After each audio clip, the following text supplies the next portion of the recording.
Hello, everyone. It gives me great pleasure to welcome Roddy Martin.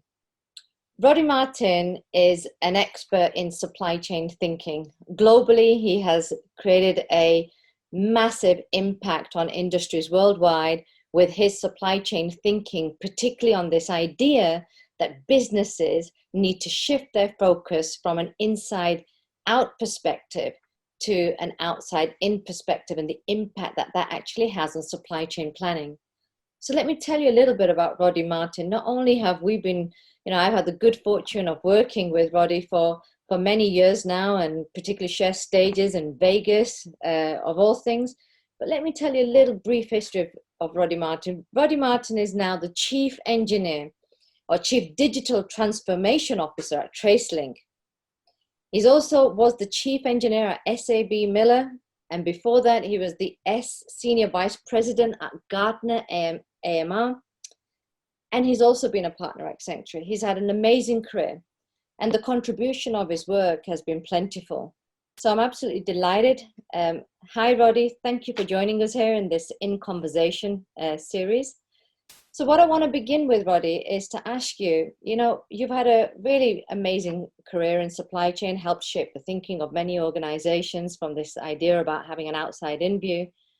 Please take me back to the very beginning and share with all of our listeners and our viewers on what brought you into supply chain and then to today. Yeah, it's a great question, and it's actually quite fun to answer because I did my schooling in South Africa, where I did an academic, normal English public school, what we called matriculation.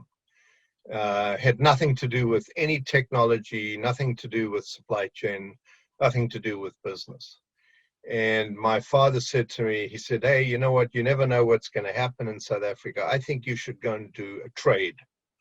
Learn to carry a toolbox." And I'm like, yeah, well, that's a little bit below me. But anyway, I did it. And I'm so glad I did, because I spent 4 or 5 years doing an apprenticeship in the biggest steel works in South Africa, where I had to work shifts in the middle of the night. I had, big molten ingots of steel being poured around me and sparks flying everywhere. But it was a good grounding for me to start. And people used to say to me, "Hey, your language and your vocabulary is so good. Where did you go to school?" And when I said, XYZ, they said, "Well, why are you working in a steel plant?" And I said, "Well, because I need to understand where life starts." Now, it all sounds like I had this great big plan to start off with, but it kind of has just unfolded. Anyway, to cut a long story short, I worked in the steel plant as a what they called a millwright or an electromechanician for many years. And then I decided, as part of that, I finished my National Technology Technician's Diploma. And then I decided to go to university and do an engineering degree. And I started at night in South Africa. I could do my first 2 years by dividing each year into two. But the point is, I got my engineering degree, and that was simply a stepping stone for me. While I was doing that, I was working in a consulting engineering company, and SAB, South African Breweries at the time, advertised the position for a chief engineer. I thought, well, let me go for it.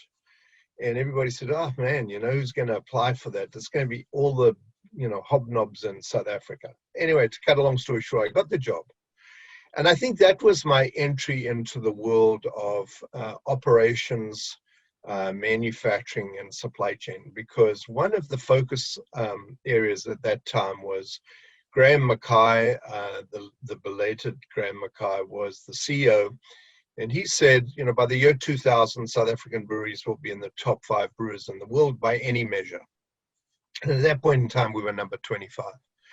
And he said, "We're going to do it because we make great quality beer at the lowest cost, and we will win all the competitions for the beers that we compete in." And we did that. By 2000, we were number 2 in the world.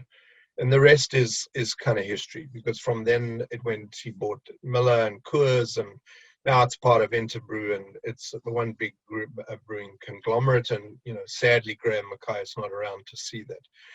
But so what is my takeaway for supply chain? Because not only was I chief engineer of electronics and electrical and all the building of the breweries that we were planning around the world and in South Africa, but I was also responsible for fundamental change at South African Breweries. We were about to let Nelson Mandela out of prison. We were about to release 80% of the population of South Africa into being active members of the workforce, not just bring your hands and feet to work and we'll think for you.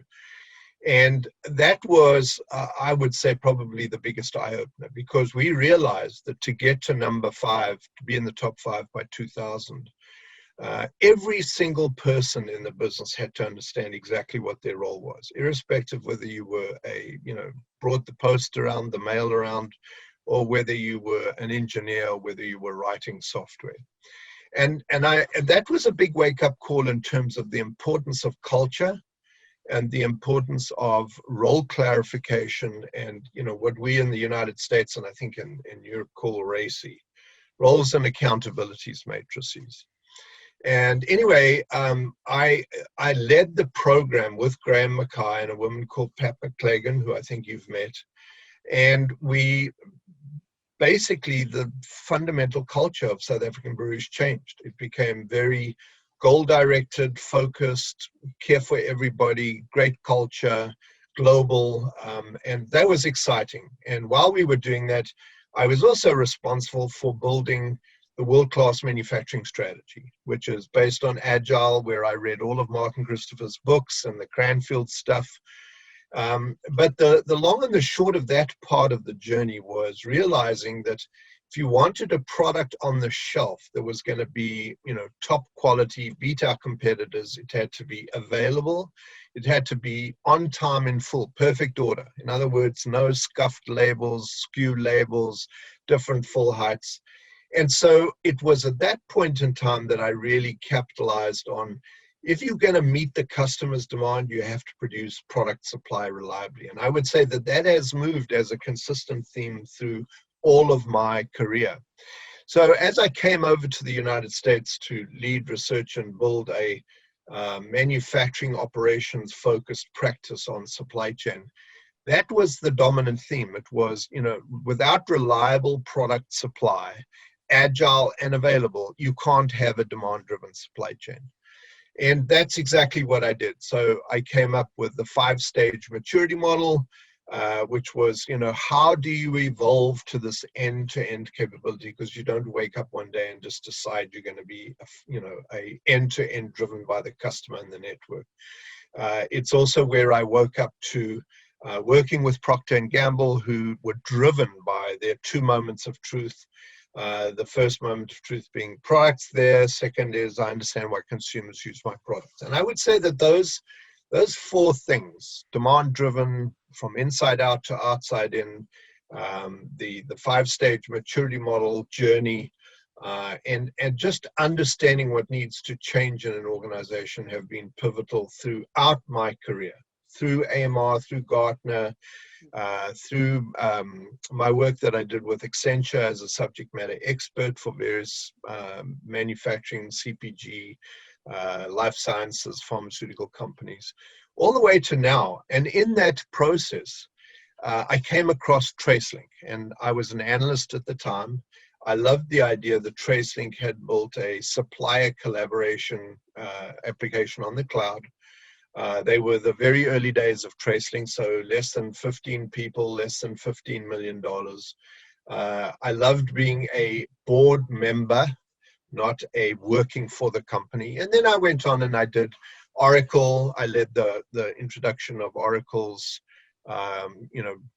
cloud-based supply chain product suite.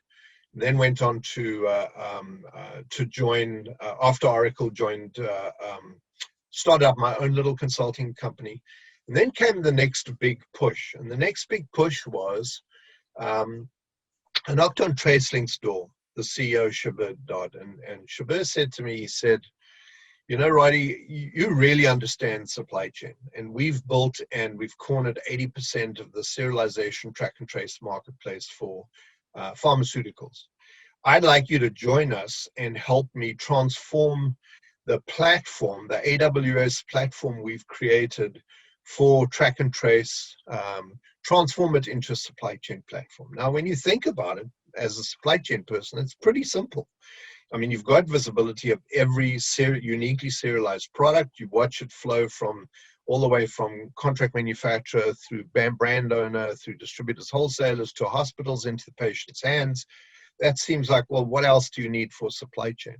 And you can start adding, IoT data from instruments, cold chain data, which we're going to see a lot of in the vaccine transportation supply chain.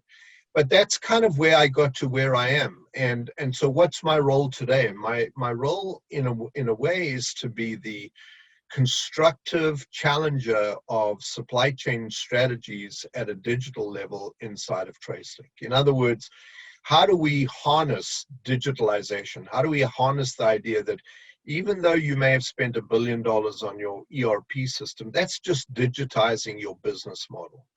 If you then look at an AWS, Prime, Google, at least Amazon Prime type network, that's simply digitizing or building a digital operating model for your company as part of a network of partners. But it's all digital, it's all platform-based, and it's all outside in, it's driven by the customer. And so you will see in a lot of my discussions, I talk about patient-centric, which is the same as being customer-centric, right? And there's no better way to, in a way, illustrate that point than the way P&G thinks about a stock out. And I was the trusted advisor to P&G for probably 10 years. And the way they thought about a stock out was start at the shelf when the shopper went to pick up a product that was on a promotion and it wasn't there. And they would symbolically walk all the way back through the product supply network to the point at which this happened. Because we all know that when we work in silos in the business, there's many things you can do to build inventory and capacity so that you never run out of product on the shelf. But when you walk back from the shelf all the way to supply, you find the constraint that caused the problem that stopped the product being on the shelf.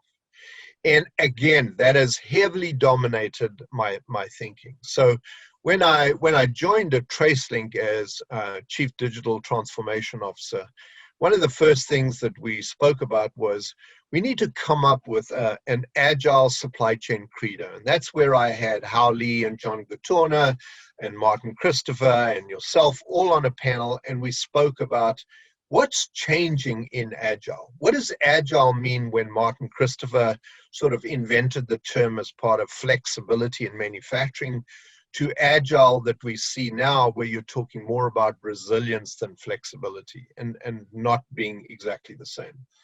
And so, I had this fantastic opportunity to work with yourself, Gatorna, Hao Lee, Martin Christopher, and many others, right? I don't want to, just start singling out a few people. There are many, many people who I was able to interview to form this idea of what is a digitally transformed outside in healthcare system, and why are we on the verge of delivering it with this digital network platform that's built on AWS, Amazon Web Services, and it is basically works the same way as Amazon Prime does.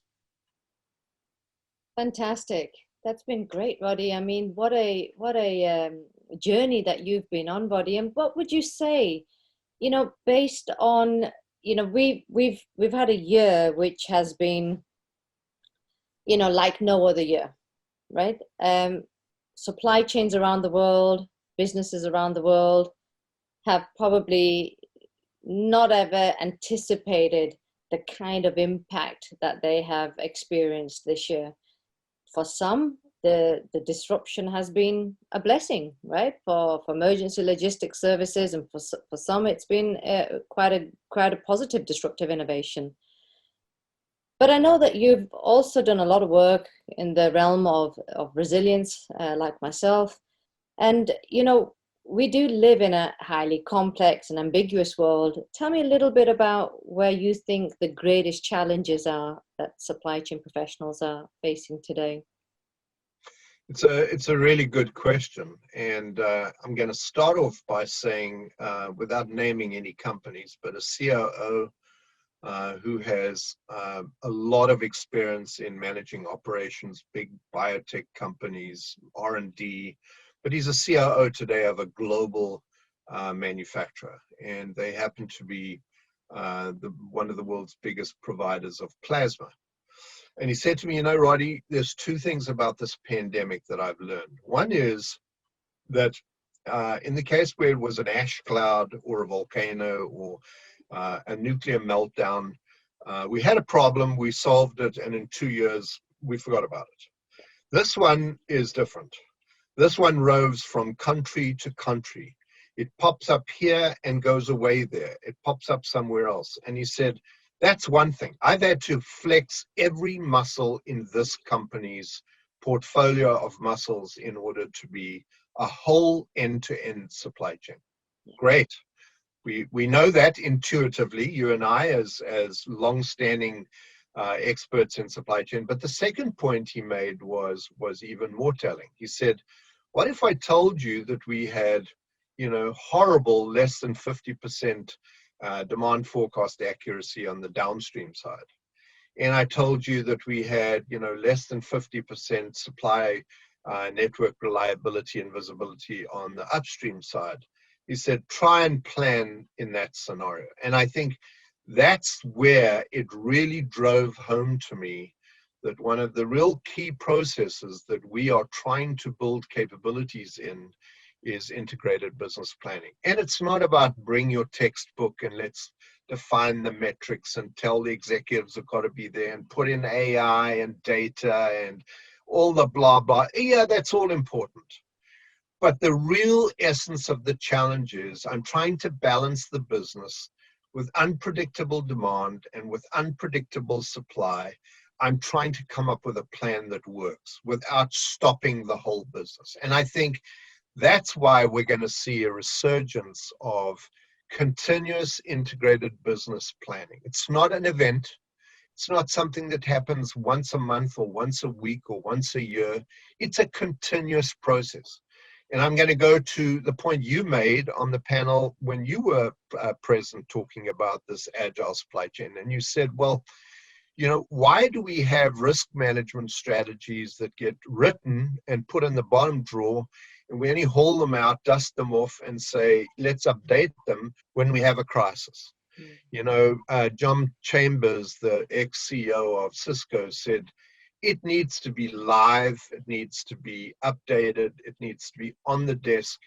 And when you have a crisis, flip it open if you don't know where to go, and it'll tell you this is how you need to manage this risk. That's almost so simple for me. It's incredible. And why do you have to make the statement that, maybe we should rename supply chain to supply chain risk management? I mean, I walked away from moderating that panel and I thought, what, AMR is absolutely right, because yes, supply chain is about a integrative approach to managing all the agile elements of supply chain in a way where you guarantee the customer on time and full every time without holding hundreds of days worth of inventory. I mean, the pharmaceutical industry is living in the past, and I fear we're going to see the same thing with, less than 4 vaccine suppliers, right? I already start hearing stories about hoarding. Hoarding is just another way of, pharmaceutical companies producing 300 days of inventory because they had 85% margins and it was cheap to make the product. And they just said, look, let's just make as much as we can. We'll keep everybody happy. That's not the way that the economy is going to reward the healthcare industry. We've got to be able to produce, and especially, by the way, as we get to cell and gene therapy, where we're no longer making, millions of headache tablets for millions of patients. We're making one life-saving drug for one patient based on their T-cell and their cancer. And if you get it wrong, you may have thrown away $200,000-$300,000 worth of research work. So we got to get it right. If we want cell and gene therapy to work, and if we want the business to scale, we've got to get that right, that model right. You're absolutely right, Roddy. And I think, you know, I think one of the biggest challenges that we face is sort of complacency in professionals and managers to actually adapt themselves, right? And you touched upon, and I know you've got a great sort of portfolio of work within supply chain, but more recently within the pharma and healthcare industry. Please share with me a little bit of the work that you're doing there, because at least for, you know, the pharma sector, the healthcare industry, for example, is major, it's key, and it's actually one that the Supply Chain Academy is also launching in 2021 as one of our sort of key products that we're trying to develop high impact online training through. So tell me a little bit about, you know, in terms of upskilling, you know, supply chain, so the pharma supply chain in some ways, what kind of key advices would you give there? You know, one of the things that Shabir said probably within 6 months of me joining Tracelink, we sat down with the chief marketing officer, myself and Shabir, and he said, you know, we need to come up with a credo, a manifesto for Agile. So, you know, I immediately got all raspy because, you know, I only knew Martin Christopher's Agile. I'm like, who the hell are these software people to come up with Agile? And then I did my homework and I see, well, actually, Atlassian and others have come up with this Agile Manifesto. And when I looked really critically at that manifesto, I realized this is no different to what we do in supply chain. They use other words like Scrum, and we use, you know, autonomous work groups and multidisciplinary teams, but it's all the same stuff. So Shabir said, you know, let's go out and with the industry, build and this is really important, a technology and vendor agnostic credo for supply chain, agile supply chain, that we can use for everybody. In other words, it's not Tracelinks. It's not about our products. Of course, our products subscribe. Of course, the way we work subscribe to this. But it's simple things like, for example, continuously sharing data, making ourselves patient-centric, being able to sense disruptions as they occur. We just recently did a benchmarking study with IDC, and one of the things that absolutely staggered me was to see, you know, how many companies said, well, it took us 40 days to see a downstream disruption and 40 days to see and respond to an upstream disruption. I mean, that is staggering. So how do you build patient responsiveness if you only see stuff 40 days after it's happened? Well, the only way you can do it is by building hundreds of days worth of inventory. So we've got to get out of that mindset. And I think by thinking outside in and by using something as simple as the Agile Supply Chain Credo and building it as a kind of a viral piece of work, let people look at those. It's not what I said, it's what everybody said. It's what McKinsey said, it's what Accenture said.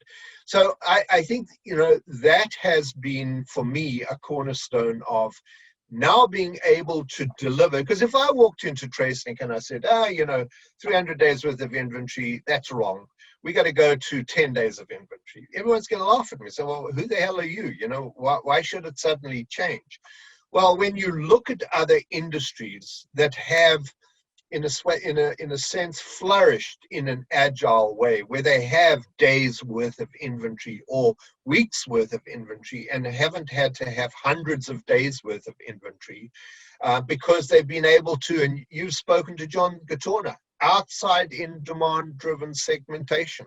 Let's understand what's driving demand before we just generically create this big blob of 300 days of inventory that magically meets demand. So I would say those are the major things I'm focused on in Tracelink, is taking this Agile credo, interviewing people like you and Gatorna and Howley and Martin Christopher and et cetera, and finding out from you what jumps out at you. And it's kind of interesting because my last point would be, in retrospect, through all the interviews, what everybody said was patient-centric.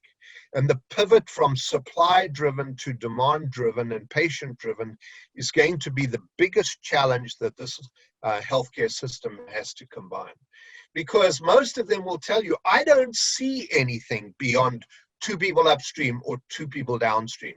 And I'm not going to mention the name of the product because it will give away the name of the company, but I had a company whose CEO said, I want my product to be in the hands of every one of our patients. And one of the people in supply chain said, we don't see our product beyond the distributors and wholesalers. We don't know that it's short in the hospital until we get this mad scramble call to say, hey, we've got 1 day of this product left. We need now urgently. And everybody then scrambles and says, well, we need to kind of figure out risk management. How do we get that product to the hospital so that we don't lose a patient because it's a life-threatening drug? So I think that in a nutshell, I can't make it any simpler than that. This is not a complicated story. We live in a world of VUCA. It is volatile, it's ambiguous, it's complicated.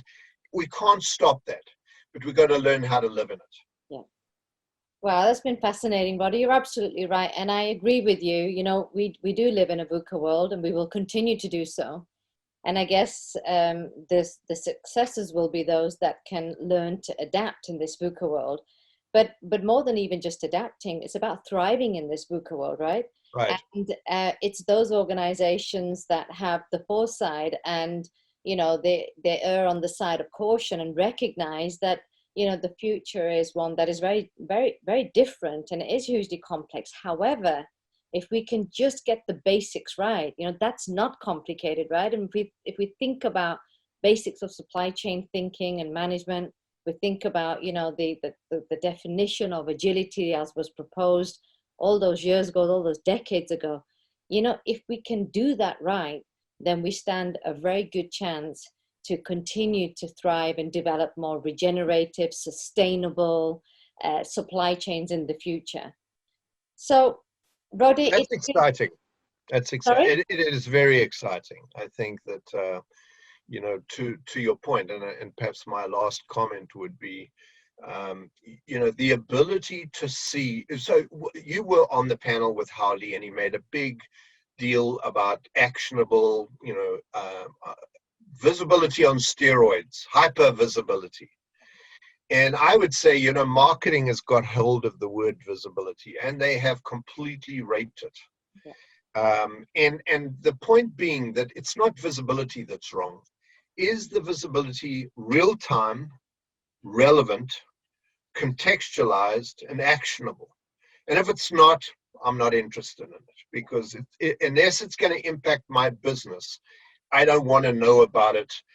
And the impact it's having on the business. And so in my one last point, leaving you, I would say, let's get beyond making statements like visibility is the biggest weakness in the supply chain. Let's go real-time, contextual, accurate, impact on the business assessed. And then let's go find the 20% that hurts the business because then we're going to make a big difference. Yeah. And what a brilliant way to end this fascinating discussion, Roddy. I would like to thank you for joining us in this In Conversation series. And I also want to thank you for the contribution and the impact that you have made in supply chain management. I know that your work has made a considerable impact in for industries, for academics and researchers. And, it's been really good following your work over the last few decades. So thank you for all the contribution and thank you today for your time, Roddy. Roddy Martin, thank you very much. My pleasure. Just my small contribution to the planet.